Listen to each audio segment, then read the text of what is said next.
Did this new brand of COVID, the Delta virus, increase the number, the total, the death? I don't think it's increased that. Well, they say that. Well, I think 90% or 95% of all new cases are Delta variant now. And it's a lot more infectious. It's got an R0 of between 5 and 8, rather than the 2.5 it had for the original version. So it's a lot more infectious. I don't think it's proven more deadly. And it seems most of the people who are dying now are people who either haven't been vaccinated or have got other comorbidities. So I think the vaccine is certainly doing its job in terms of keeping deaths down and serious illness. But do you hospitalizations are increasing? But do you have the part of the population that doesn't want to be vaccinated as well as we have here? There is a part, yes, but it's less than in many other countries. It's much less than in France, for example. I can't remember what the numbers are. Is it 30% are vaccine skeptic, not necessarily against it? I mean, the mother of one of the boys in my son's school just said, well, she's always worked throughout COVID. She's never had a problem. She doesn't think she needs to get vaccinated. Well, don't trust a friend, right? Yeah, and then another sons of a friend of mine, or daughter of a friend of mine. Her husband is very sort of organic, nature-loving style, and he's against vaccination, and now she's against vaccination as well. But it's relatively rare. Yeah, well, we are having some problems getting the second dose in Brazil, and the reason is I would definitely say that a successful vaccination campaign, well, first you need vaccines. First you need the vaccine itself. And this is not a strong part of the government. But what the Brazilian government is really doing that's really bad is that it's not making the proper advertisement and the proper campaign so that people would see the importance of being vaccinated. And I would definitely say that this second thing is becoming more of an issue in our senior citizens that are now being recruited again to get the second shot. Mm-hmm. And I would definitely, well, we are vaccinating approximately 1.3 million. Oh, that's good. That's good. Yeah, this is reasonably good. Yeah. So, and that's a high number. Yeah. Well, we're kind of like the UK in that sense. I mean, we have a very good public health system. We call it SUS. It's So it's like your health system. So it's not anything like the United States, for example, or other countries, which they have like huge communities that do not have a proper public health care. But we do. So this means that we can really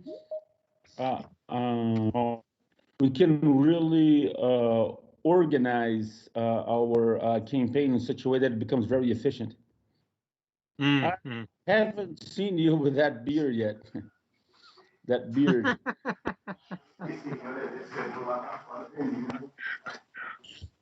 Caída. Hey guys.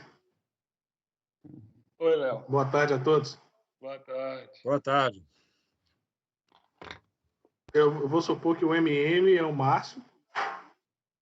Well, não pelo MM, mas pelo formato. Well, I'm actually with my camera on too. I mean, I can see you. I can see you. Yeah, I can see you, Léo. You cannot see us? I can see everyone. I can hear you very well. Are we having any problems? No, you sounded. No, we're not. Can Thanks. somebody just confirm that everything that we are saying right here is being transmitted to YouTube? I have no idea. Okay, let me check. I think I can use. We are online, Marcio. We are online, Yes. and audio is good too. Hi, nice to meet you, David. I'm Grace. Hello, Great. nice to meet you too. Welcome to Southampton.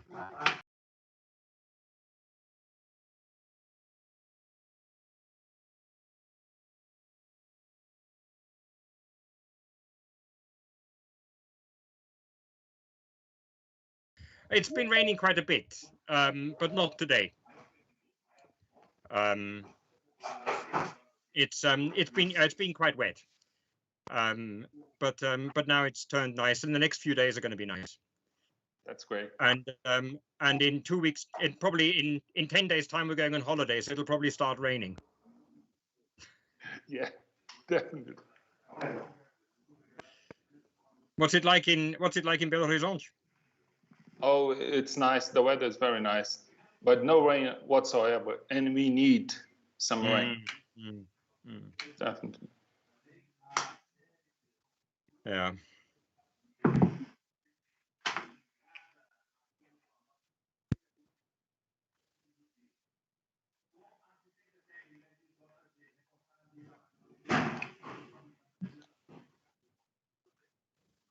By the way, I was going to ask you is how long am I supposed to talk for, or can I talk for?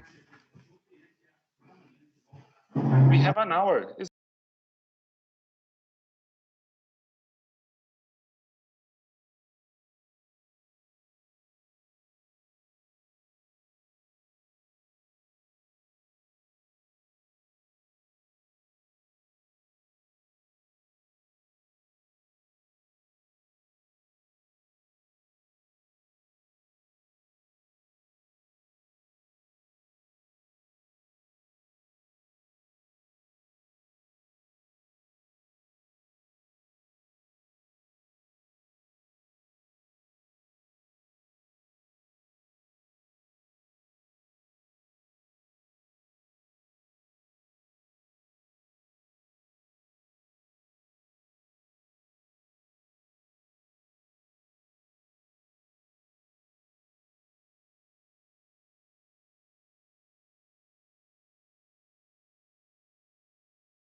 Let me turn on. So now we are broadcasting audio and now we are broadcasting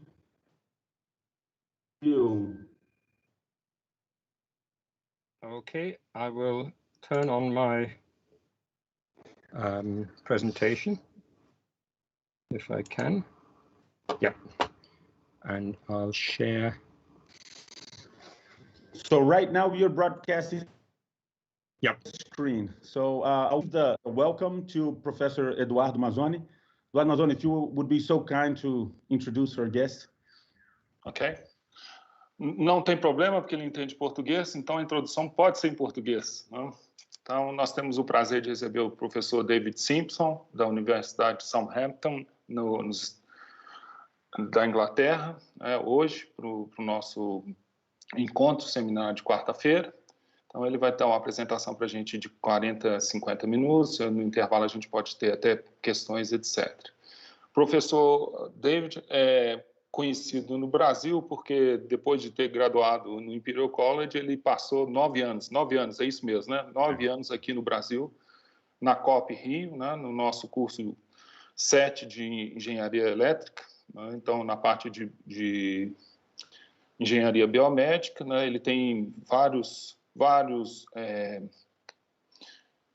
ex-alunos aqui, um deles está aqui, o professor Maurício, pelo menos estava, eu tinha entrado, que está na COP hoje. Né? Então, sem muitas delongas, eu passo a palavra para o professor David e agradeço muitíssimo por dispensar esse tempo para conversar com a gente. Muito obrigado. Thank you very much. Thank you for the kind introduction, and thank you for the invitation to speak a little about the work that we're doing. Can I just check whether you can see my slides? Yep. Yes, okay. we can. Yeah. Perfect. It's fine. So I work at the University of Southampton in the very south of England, and what I'm going to present today is the work that we've been doing as a team in my institute, mainly with Steve Bell, who is a clinical audiologist who's worked as a clinician in the National Health Service as well as in our Cochlear Implant Center, but is also an honorary engineer who understands a lot about the methods that we're using. And Michael Chesney is a postdoc who was originally funded by the Oticon Foundation in Denmark, which is part of the organization that makes hearing aids and also Autoacoustics that makes some well-known clinical audiology equipment. And we've carried on working with them ever since. Funding has also come from the Engineering and Physical Sciences Research Council, which is the main funding body in the UK. So I'll talk a little bit about background, including my institute, and that may explain a little bit where we're coming from. And then I'll talk about the main topic, which is the methods for detecting evoked responses that we've been using in various applications related to tones and also later in relationship to speech stimuli. So just a bit of background, I've been a biomedical engineer since I was an undergraduate. I was actually applied to do medicine at university, and I'm very grateful that I was rejected and ended up with my second option, which was biomedical engineering. And I'm sure I'm a much happier engineer than I would ever have been a medical doctor. Then after I finished, I worked in Nigeria as a teacher for a couple of years, then did my PhD in signal and image processing, again with a bias towards medical applications. And then I, as Eduardo said, I spent 9 years in Rio and enjoyed myself. I was supposed to come for 2 years and didn't manage to leave until 9 years had passed. And I continue to have close relationship with Rio and friends and family, my wife's family there. And then I worked in a hospital department for 3 years in the UK, and now I've been in Southampton for the last 20 years. My main research interests are in signal processing, signal analysis for biomedical signals, and really mainly in two areas now. Mainly on blood flow control in the brain, something called cerebral autoregulation, which is sort of linked to cardiovascular control in general, and then looking at hearing and especially evoked potentials. Where I work is the Institute of Sound and Vibration Research, which is part of the engineering department and actually sprang out of aeronautical engineering when sound and vibration became a big issue within aeronautics in the 1960s. And since it worked with sound, very soon an audiology department grew out of it, because you can't really understand sound unless you understand hearing. And we've ended up with training clinical audiologists at master's and undergraduate level and PhD level for the last, I don't know how many years. So we're training audiologists for the clinic, which is unique in the UK, at least, that we have an audiology department as part of an engineering faculty. And I think as part of that portfolio of audiology in the UK, I think it's great that we have one department that's linked with engineering and obviously gives us strength in that area. So ISVR talks about, there's a lot of work still on jet engine noise, noise in transport in general. There's a lot of work in dynamics, so active control.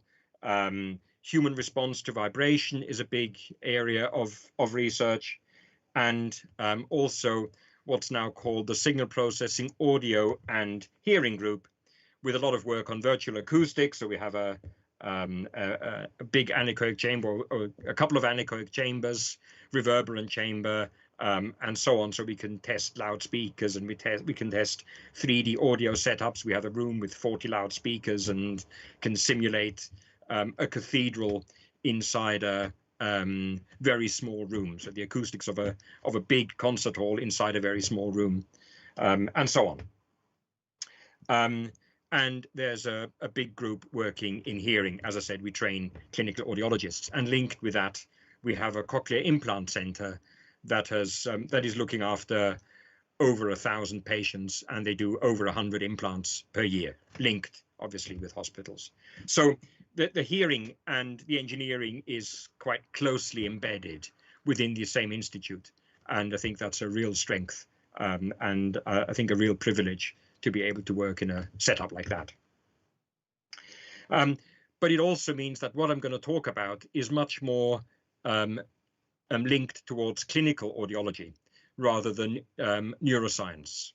And I hope you'll make allowances, but I hope that what we're doing is relevant to what maybe the interests are of some of the audience.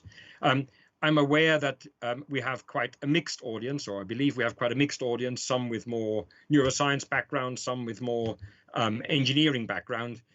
I hope I will find a useful pathway through that and will not leave anybody either bored or overloaded with too much detail.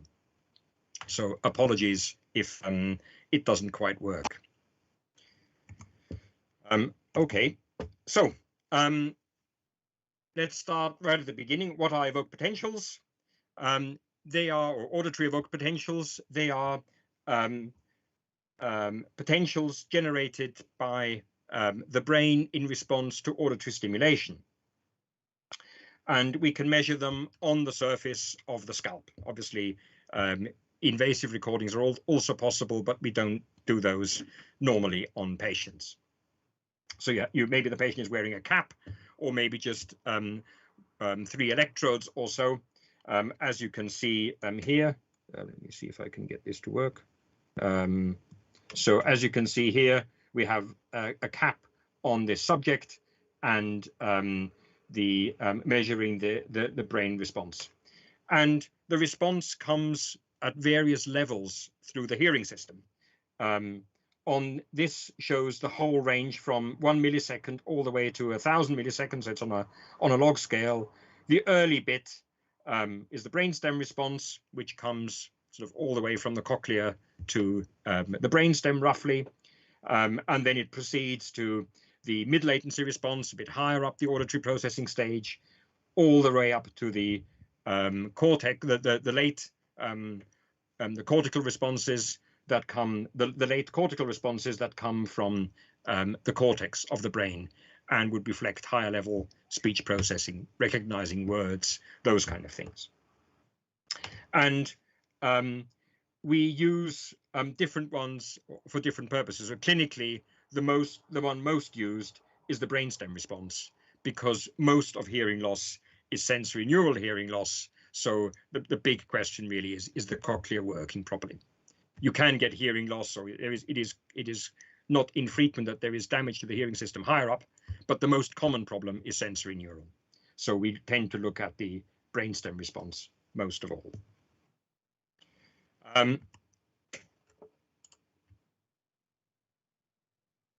Okay, so as I said, one of the big uses of the auditory brainstem response is testing hearing in babies. It's very important that babies' hearing is tested early on, because if there is a loss in hearing, that needs to be addressed within the first few months. Otherwise, there will be permanent damage to their ability to develop speech and language later on. So even if they get a cochlear implant at a later stage in their life, they will perform less well with it if they've not had auditory stimulation from very early on. So it's important that the hearing is tested early on. And in the UK there are about 660,000 newborn babies. Every one of them is screened for hearing using something called autoacoustic emissions. Basically, it's sound emitted by the ear in response to auditory stimulation. So it actually comes directly from the well, we think it comes directly from the outer hair cells, and babies have that done to them within the first few days after birth, usually still in hospital. They have it done twice in case they fail the first one. Or if they fail the first one, they have it done a second time. And if they fail the second one, then they have auditory brainstem response tests done. They're a bit more complex, so they're not the first choice. Also, babies who are in intensive care, who are at risk of hearing loss, they will have auditory brainstem response done immediately. And so we get some 16,000 babies per year in the UK who receive auditory brainstem responses, or who have auditory brainstem responses measured, and about 660 of them are referred for hearing aid fitting. So about one baby in 1,000, sorry, in 10,000, sorry, in 1,000, one baby in 1,000 roughly requires a hearing aid after birth. Obviously, the reason why we have to do brainstem responses or something that's objective is because we can't ask a baby whether they can hear a sound and press a button the way you would do with an adult. It's also, brainstem responses are also a way in which you can test other patient groups that are difficult to test. For example, some patients with cognitive impairment, with dementia and so on. Or patients who are pretending they've got a hearing loss in order to get compensation. There's other applications, for example, surgical monitoring, where brainstem responses are used to test the integrity of the nerve. The main problem with these is that the signal to noise ratio is very low, between -22 and -35 dB. So maybe in terms of amplitude, the brainstem response is about 1/30th in amplitude of the EEGs, the background EEG activity. I always find it fairly comforting that the response of the brain to auditory stimulation is quite small. I'm glad the brain is doing a lot more than just responding to auditory stimulation. So what we have here to illustrate this is if we take a stimulus, let's say every 30 milliseconds, okay, and the brain has a very small response after each of these stimuli. And obviously this very small response is completely buried in all this background activity. so we can't see it. So what we do is we use coherent averaging, there's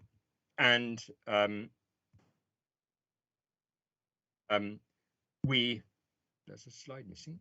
Is that? No. Okay, fine. Sorry.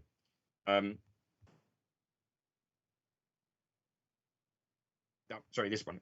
So what we do is we take the EEG and we take the 30 milliseconds after each stimulus, we line them up, and then we take the average. And obviously, what's consistent in the average remains, and the background, sometimes positive, sometimes negative, in the end cancels out. And if we take, let's say, 2,000 stimuli, or the responses to 2,000 stimuli, then we can see that there's actually something there, and it's tiny compared to all the background activity. Now, the next step for clinical audiology is to detect whether a response is present or not. And most commonly, this is still done visually, just looking at the data and detecting whether there's a response present. And it's subjective. And there's a rule, there's sort of rule of thumb, for example, the amplitude of the response, which is named signal here, should be about 3 or more times bigger than the background noise, which is sort of the scatter of the data in the background. That's sort of the visual criterion that people typically use to assess whether there's a response present. But that's not desperately reliable. So if you look at, if you compare in a given data set, if you compare what 3 different experienced clinical examiners would do, so we had data divided up into less than 0 dB sensation level. So this was basically inaudible.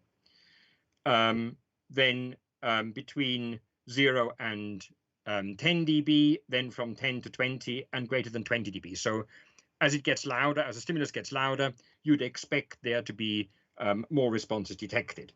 And that's roughly what you can see here. So as the stimulus gets louder, you get more responses detected in a group of subjects. So this is the fraction of responses detected.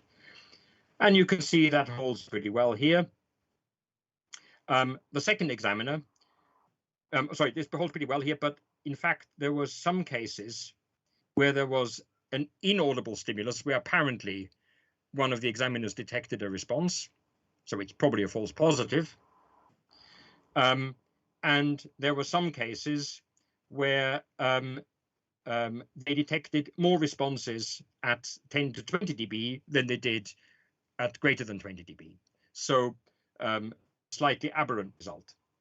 And also, and the third one, again, sort of a similar behavior. But the detection rates are quite different. Different individuals, even though they are all experienced, well-trained audiologists, came to different conclusions visually when analyzing that data. And that is a concern.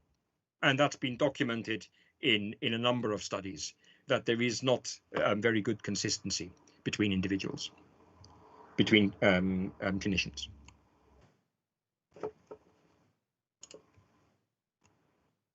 And what we want to do is basically find ways that are objective, so they don't rely on just the experience of the visual inspection, and we hope also are more sensitive. And here's a result we got, and you can see our bars, our detection rates are higher than those of any of the audiologists, and we didn't get any false positives here. So it looks like our method worked well, and we'll talk about that's really what I'm going to talk about for the rest of today. Right. So the way we do this, now I'm coming on sort of the more technical side of things. The way we do it is we take the raw data, we do the coherent average, and then we calculate some kind of parameter from this signal. So, for example, if you go here, we could say, how big is it peak to peak? Or how big is the signal to noise ratio? Or there are more sophisticated statistical tests or parameters that we can use. So we calculate something from the data. And then we apply, so we calculate this test statistic, this number, and then we have some statistical distribution under the null hypothesis that there is no response present, and we see whether our result is consistent with that null hypothesis. If it is consistent with the null hypothesis, we say there's no response present, and if the result is not consistent, say much bigger, the parameter we get is much bigger than we would expect under the null hypothesis, then we say there is a response present. I'm going to talk a little bit about a test statistic called T2 from the Hotelling's T2 test, which is a multivariate test. It looks at the amplitude of the evoked response at different time points throughout the evoked response.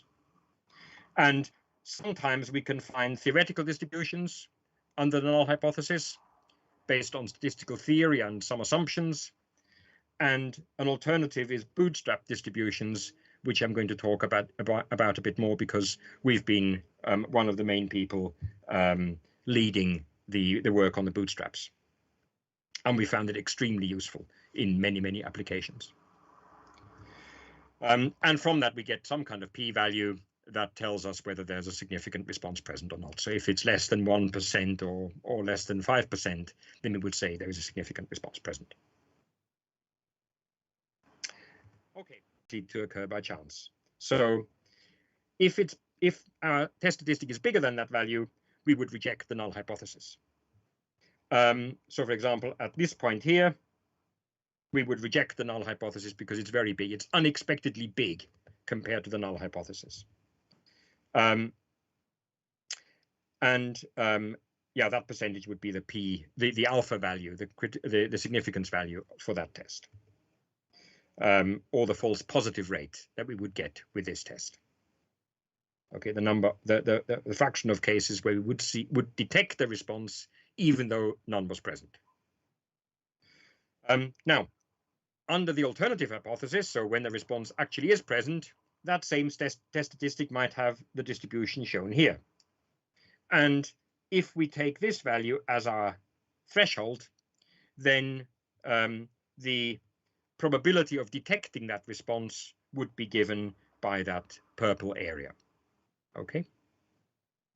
So that would be the sensitivity of the test is given by that purple area. Of course, it could be that there is a response present, but by chance, the test statistic was a bit low, and therefore we won't detect it at this significance value. So that's kind of the background to what we're trying to do.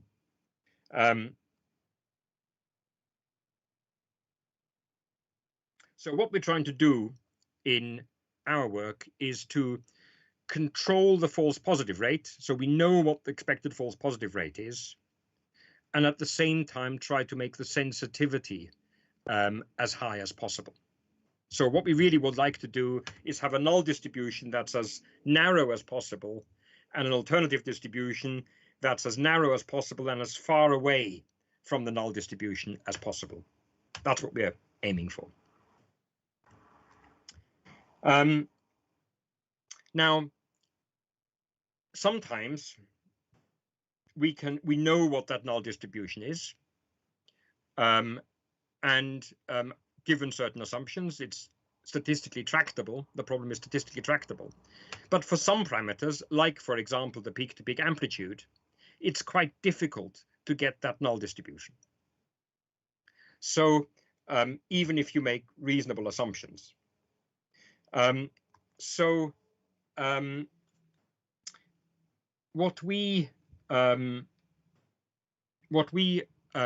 alternative way of doing it, which I think is quite a nice way also of illustrating what we're trying to achieve, is to use what's known as the bootstrap method. So what you do there is you do the standard coherent averaging. You take the stimuli, you measure the EEG signal after the stimuli, you align them, you make the ensemble, you average, and you calculate the test statistic. In this case, I've chosen T2, and it gave me a value of 50.9. And then what we do is we do what we call we make what we call the incoherent average. Now, rather than taking the average aligned with each stimulus, with epochs aligned with the stimulus, we take epochs that are randomly scattered throughout the recording. Okay. And we again calculate the average, and we again calculate the statistic. Okay. And that gives us a value. Sorry, I've plotted 2 already. And then we repeat it, and we get a second value. Just repeat it by using different random locations in the data. Okay. And then we do a third one, and we do a fourth one, and a fifth one, and a sixth one, and a seventh one, and an eighth one, a ninth one, and a 10th one. And we do that, say, 500 times. And we get a distribution of that test statistic of the t-squared value for randomly scattered epochs, not aligned with the stimulus. And then we compare that distribution of random values with the test statistic we got at the beginning when we had the coherent average, when we actually used the stimulus timings.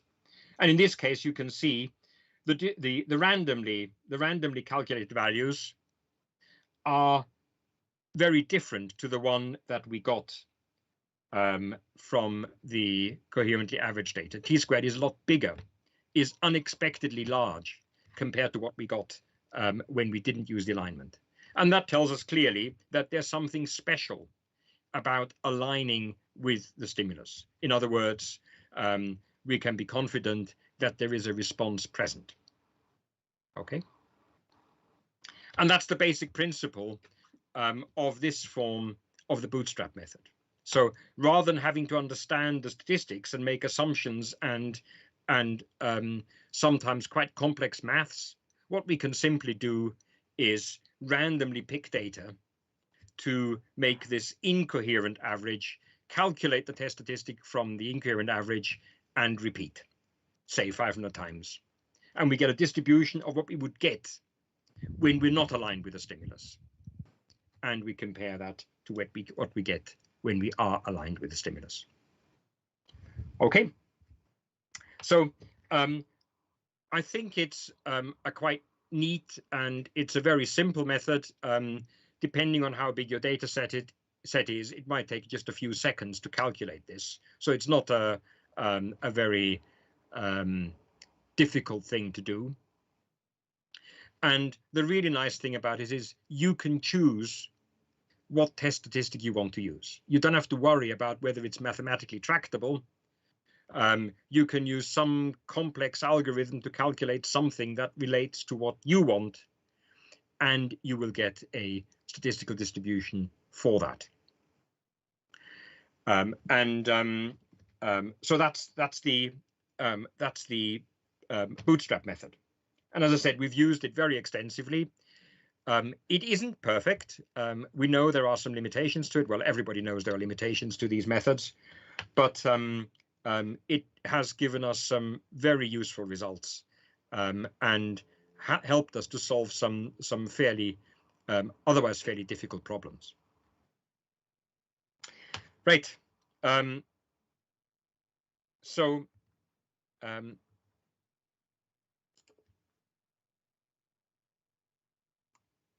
Now, the next thing I want to talk about is some recent work that's in the process of being published, where we look at what happens to the false positive rate when you make the wrong assumptions. So we all know that if you were to stimulate at, say, in Brazil, 60 hertz mains frequency, then you'll get an artifact that is synchronized with mains frequency and when you do your coherent averaging, the averaging will not cancel out that mains artifact. So if you use a standard detection method, you would detect a response. Well, you would detect something. In fact, you detect the artifact. And there's no way or no easy way of distinguishing between whether it's an artifact or whether it's actually the evoked response you want, or to what extent it's a mixture of the two. So if you, here we've plotted the stimulus rate on the horizontal axis. On the axis going back, we've got the filter settings for our EEG. When we use the EEG, we always have to filter it to reduce the noise levels. So we can change the filter setting. And on the vertical axis, we have the false positive rate. And we were trying to detect with a 5% false positive rate. And 5%, or near 5%, is marked as green in this graph. And you can see for much of this combination, we're detecting at the expected 5% false positive rate. When we're using the theoretical distribution for Hotelling's T2. But at 50 Hertz, you get a huge excess false positive. And also at some other specific frequencies, which we can identify as sort of being a combination of the stimulus frequency and harmonics of the mains frequency. Should add, in the UK, it's obviously 50 Hertz mains. So it's not just 50 Hertz, it's some funny other frequencies. For example, 3 cycles of the third harmonic would give you a problem. Or 2 cycles of the 5th harmonic would give you a problem when you're doing your coherent averaging. And that's those funny frequencies there. There's also some frequencies where we get a very conservative estimate, so it gives us less false positives than we want. So it's a more specific test, but greater specificity comes at the cost of less sensitivity. So we don't want excess false positives. We don't want too many false positives, but we also don't want too few, because too few means also reduced sensitivity. So this recent work we've done has been looking at how we can overcome this. And again, we've used a bootstrap method, this time something called a parametric bootstrap, where rather than randomly sampling data from the recording, we synthetically generate data that's got the same statistical characteristics as the original recording. And we can use it that way. But again, we're using synthetic data, bootstrapped data, rather than developing the maths that's needed behind the statistical distributions. And when we apply that, as you can see now, it's beautifully green almost everywhere. So the method that this frequency domain bootstrap method was able to overcome the problem of excess false positives and conservative estimates, or insufficient false positive, low false positives.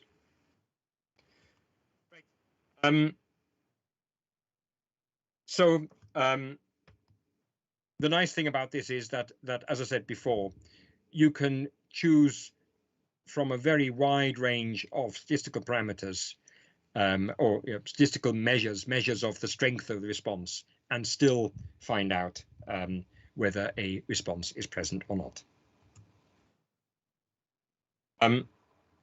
Now, some other work that Michael started in his PhD and has carried on doing since then is something called sequential testing. And what we do there is, in a standard test, what you would do, in a standard statistical test, what you do is you would record all the data and then apply a test. the problem is that that might be inefficient. If you have a very strong response, you don't need many stimuli. And if you have a very weak response or a very low stimulus level, then you need many stimuli in order to detect the response. So choosing a fixed number of stimuli, let's say 2000, would mean that it's probably too many when you're stimulating at 50 dB, and it's not enough if you're stimulating at 10 dB. Now, you might think, well, what you could then do is just stimulate for 500, test, stimulate for the next 500 and test, stimulate for the next 500 and test, and so on, until you get a significant result. As probably your professors of statistics will have told you, doing multiple tests is dangerous because you get inflated false positive rates. So if you've got a 5% chance of getting a false positive in the first test and a 5% chance of getting a false positive in the second test, then overall you've got about a 10% chance of getting a false positive test either in the first or the second stage. So what you need to do is split up the false positive rate. So you get what would that be? 1.66% false positive in the first test, 1.66 in the second, 1.66 in the third. And that's something that we can do.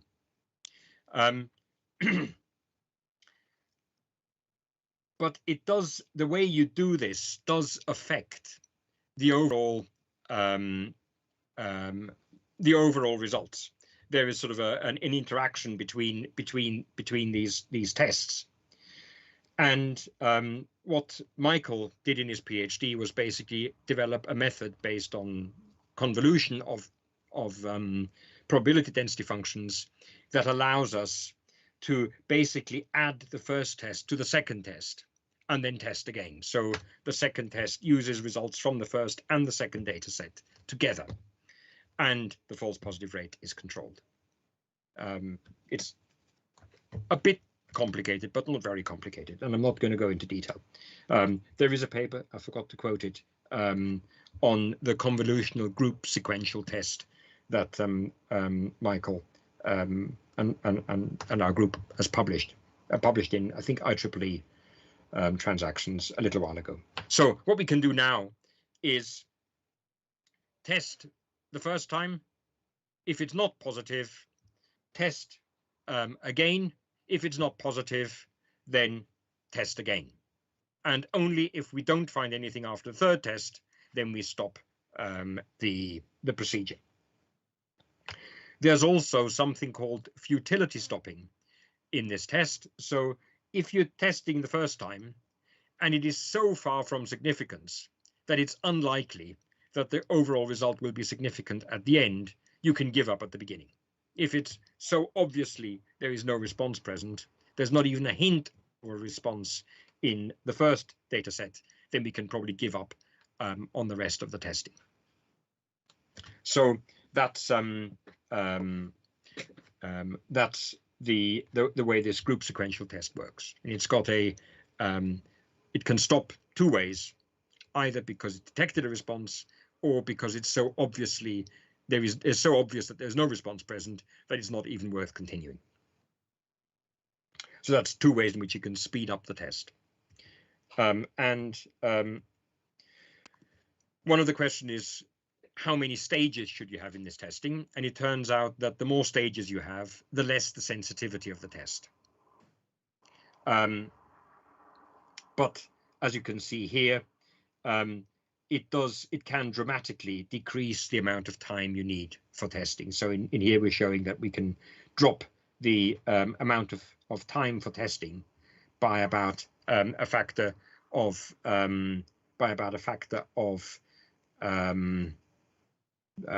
3. So it goes from 90 seconds of a test down to about 30 seconds for a test.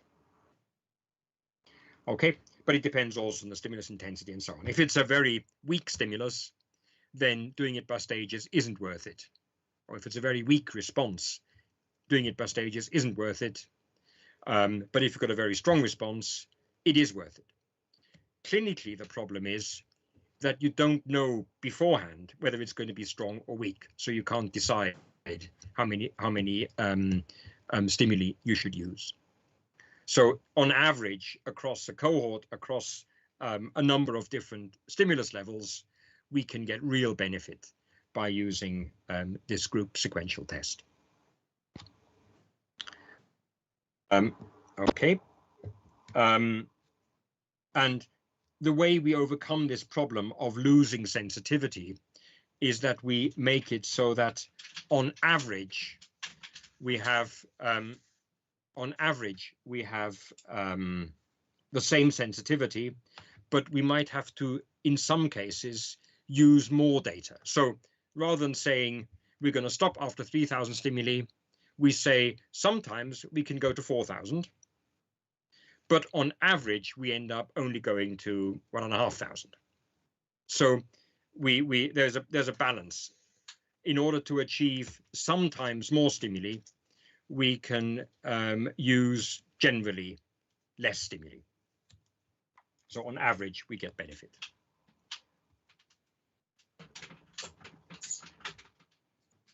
Right. So in the last 5 minutes or so, I just want to talk about an extension of this previous work, which is looking at the responses to speech rather than looking at the responses to what we did previously, which was mainly tones, tone bursts, or maybe clicks. One of the issues that's often raised in audiology is that your ability to hear very quiet tones, which is what we're normally looking at when we're doing audiometry or evoked responses. We're looking at what's the threshold of hearing, what's the quietest sound that people can hear. That's an important thing to measure, but that's not really the biggest problem for people with a hearing loss. The biggest problem of people with a hearing loss is that they struggle to understand speech, especially in noise. Whether they can't hear the very quiet sound of the wind in the trees is not the biggest problem. The big problem is not understanding speech well. So what we're trying to do, and I think what a lot of work in audiology is trying to look at what is the brain doing in response to the stimuli that matter, to speech in noise in the case of humans. So a lot of people are now looking at what happens when you what happens can we measure brain responses to speech? And there's been quite a lot of work, mainly over the last 10, 15 years, on looking at EEG responses to speech. And we can start off with very simple phonemes like da. You can do brainstem responses to da stimuli, da, da, da, da, da, da, da. And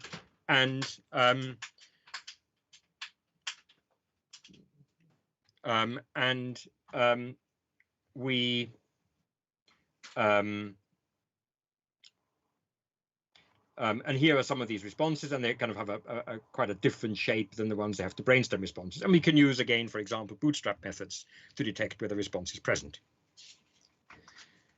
Now, more complicated is looking at the response to sentences. And again, we could have repeated sentences, and we can look at the response to those. So here's the audio. And what we call the envelope of the audio, so it basically just goes higher and lower depending on the amplitude of the signal.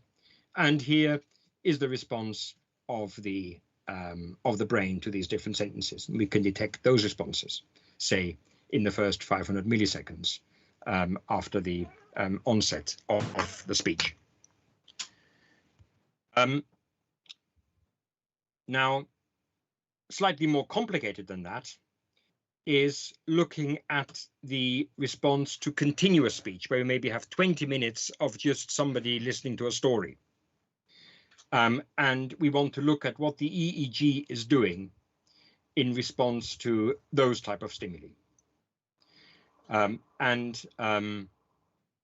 So two methods. Well, one thing we can do is just look at what's called system identifications. Is basically the filter that links the EEG signal to the envelope of the speech, and whether that can significantly predict whether the envelope of the speech can significantly predict or significantly relate to the EEG. So that's one way of doing it. Now, the response of the brain is quite weak to the speech, as you would expect. Speech is only a very small part of what we're doing, and of what the brain is doing. So one way in which we can improve this is to use multiple channels of EEG and see whether we can predict the envelope of the speech. So we're going backwards now. We're going from the EEG to the speech, and it allows us to use multiple channels simultaneously. It's called the inverse model. It's sort of anti-physiological, if you like. In the physiology would go speech to EEG. We're going from EEG to speech and doing this backward prediction and looking at whether from the EEG we can predict the speech significantly. So whether there's a response present in the EEG that links to the speech pattern. So the filter can go either forwards or backwards. And yes, we can, again, we've used bootstrap methods to look at the statistical significance, and we can see very clearly that the little gray bars are what the correlations we would expect when we have no response, so from randomly choosing the data. And when we use the actual speech and the actual EEG synchronized with each other, then we get these red bars. When they were using hearing, in this case, when they were using hearing aids, and in the black bars when they were, so the black bars when they weren't using hearing aids, the black bars when they weren't using hearing aids, and the red bars when they were using hearing aids. There's a small difference, but it's not very large. But that's a detail for this work, for this presentation. What I wanted to just make clear is that with these methods, we can detect the very small responses of the brain to speech stimuli, and clearly there is a response present. We can detect this.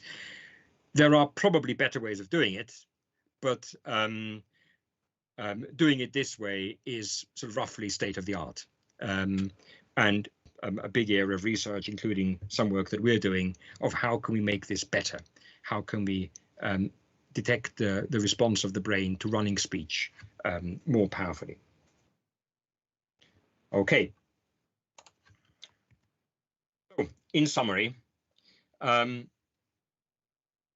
auditory brainstem or auditory evoked potentials are important in the clinic. They are small responses hidden in a lot of background EEG activity. Clinically, usually visual inspection is used to detect the responses, but that's quite small. What we're interested in is methods by which we can detect those responses, and we want to control the specificity. We want to control the false positive rate. So we can either use theoretical distributions when these are available, but they're based often on assumptions that may not be justified. And the bootstrap method is a simple way of doing this, and it can overcome some of the problems of incorrect assumptions. It can make more assumptions or build in more assumptions than you can easily when it's based on theory.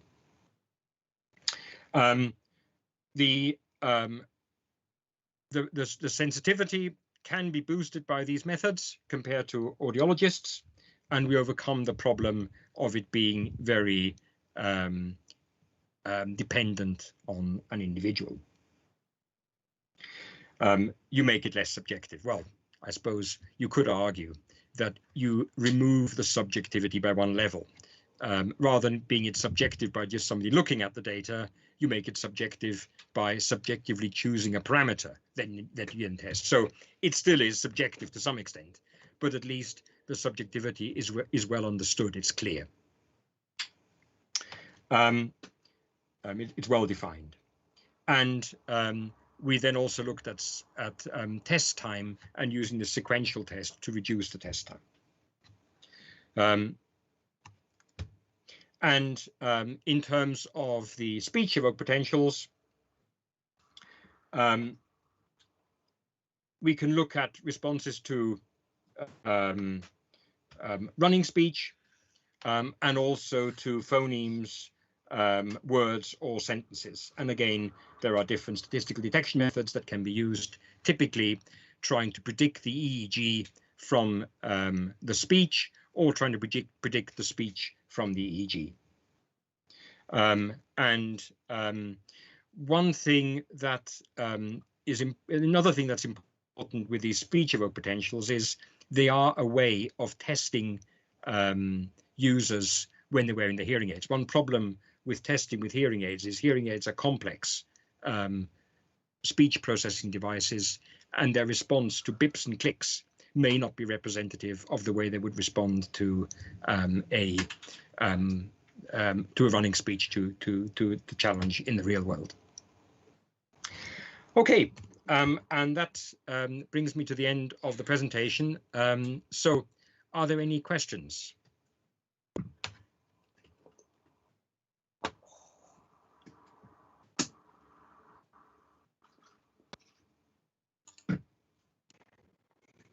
Really nice presentation. Yes, I do have one question. Just stop the echo there because otherwise, yeah, okay. So the question is, if you're looking at an all or none response, just to see if a specific audio signal is reaching a specific area of the brain, I would definitely say that this detection is very, very, very useful. But if the question here is how the brain is processing that information, one big problem is that the averaging of a specific signal on the evoked response paradigm, it doesn't really take into account the top-down modulations that could occur depending on the situation. So for example, let me give you, suppose the syllable ba, ba, ba is spoken over and over again, but over a lip movement that's ga, ga, ga. Mm-hmm. We call it the McGurk effect. What happens then is that the perception is a da, da, da. If you ask the patient or the subject to tell you what he heard, he's going to say that he heard da, da, da, but you were playing out the ba, ba, ba. Meaning that because this multimodal system actually influences the way the primary auditory processing actually takes place and actually modulates how this flux of information flows from your primary auditory system to the cortical level, what happens is that context changes the way this information is processed. Now, when you do the averaging and when you use that kind of paradigm, you kind of make the supposition that the signal will always travel by the same pathway every time that the signal is played. And perhaps that's not a valid supposition for real live conversation, right? I mean, continuous conversation. So how do you think, because we try to address that by using steady state evoked responses in learning and so well, let's call it real world paradigms, but still we are facing some challenges with that. But I would like to hear your comments about this.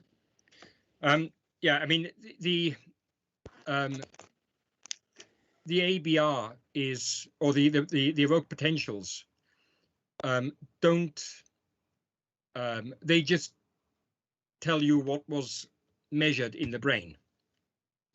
it doesn't particularly tell you about the pathways in which the processing was done. I guess you can see a bit about bit on the pathway from the latencies, obviously, and you can tell whether roughly at what stage it was processed just from the latency.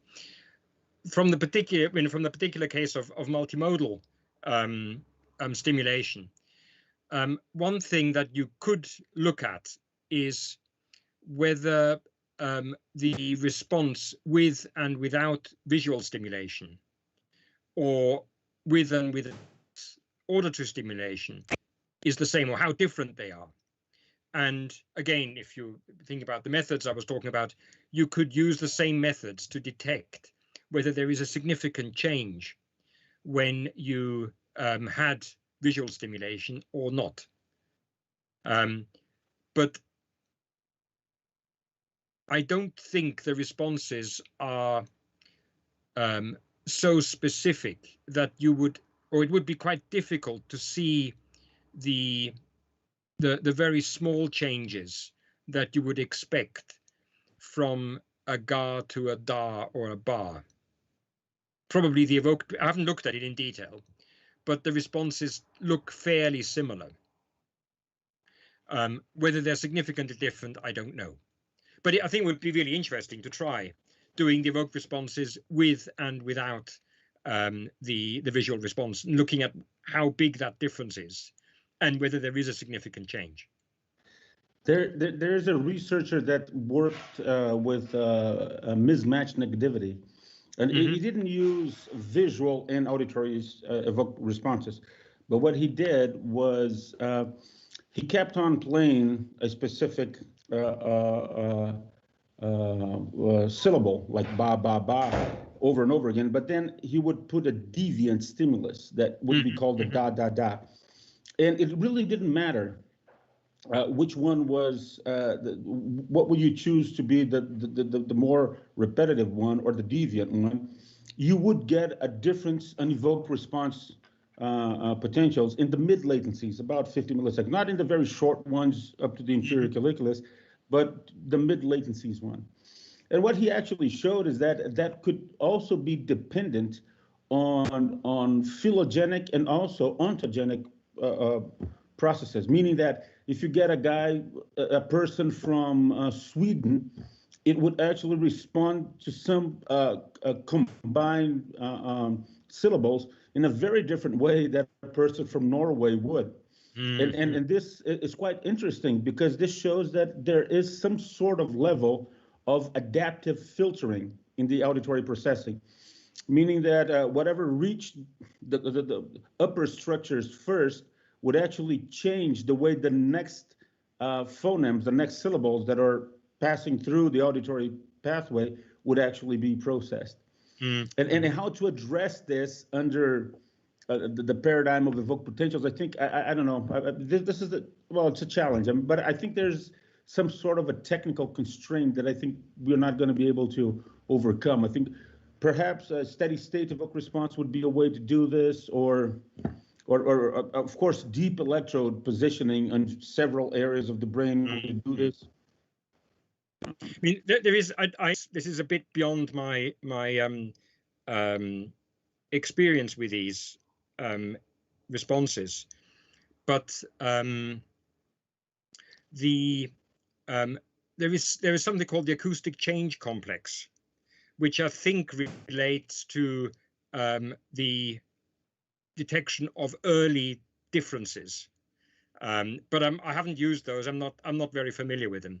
There's also some work. I mean, what you were saying about the way in which it is processed is there is downward input from the cortex to the cochlea. So even at the cochlea level, the reception changes depending on what we're listening to. So it is a very complicated system, and complicated at all levels. Well, thank you very much. I don't want to monopolize your time yet. So I think if anybody I else think has questions, go ahead. Clever processing strategies. Yes. I think probably more clever experimental paradigms are the best way to kind of disentangle and tease out more of the processing, where it's happening and how.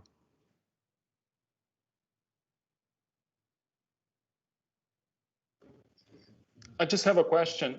Can you tell me more about the filter used for decoding and encoding the speech or the sentences? And what kind of filter? So they are basically just linear FIR filters, multivariate FIR filters. Okay, but typically, if you're doing for the forward filter, for the forward model, you're just taking the speech envelope and you're going to the EEG for channel by channel. So you have a filter for each channel. For the inverse model, you have one multi-channel filter. So it's if you like, a bank of filters that you sum up that will try to predict the EEG envelope. And those are typically, what they do is they shift the speech, they delay the speech, so they kind of compensate for the non-causality. And then they have a filter that goes from some negative lags to positive lags. I think typically from minus 300 milliseconds to plus 500, something like that. Okay, so they are a smoother in some way, isn't it? It's yes, not a predict. It's a Wiener filter. Okay. It's a multi-channel Wiener filter. Oh, did you use system identification to find the parameters? Oh, yeah. Just a normal stuff. Okay. Yeah, it's least mean square estimate. Thank you. And the correlation coefficients you get are typically between 0.1 and 0.2, so they're quite low. You struggle to see the correlation visually, but when you do the stats on it, you can see it's small but significant. Okay. Okay. Thank you. Maybe the other thing I should say is that one of the ways you can improve it is that you can do nonlinear transformations of the envelope, because we know the hearing system is sort of logarithmic, so it makes sense to have some kind of nonlinear transformation before you do that. So you don't just use the envelope, you use a slightly transformed envelope. Okay, in that case, it helps to find the coefficients. They are not that small anymore since the transformation. Yeah. Okay. Yeah, yeah. It doesn't make a huge difference, but it makes it a bit better. Okay. Thank you.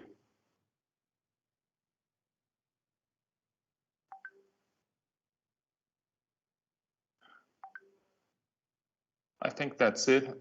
David, thank you ever so much for this seminar, for spending your time with us for this hour. And thank you. You're very welcome. You're very welcome, and hope to talk to you sometime soon. Oh, me too. Thank you. Okay, thanks very much. Bye-bye. Bye-bye. Bye.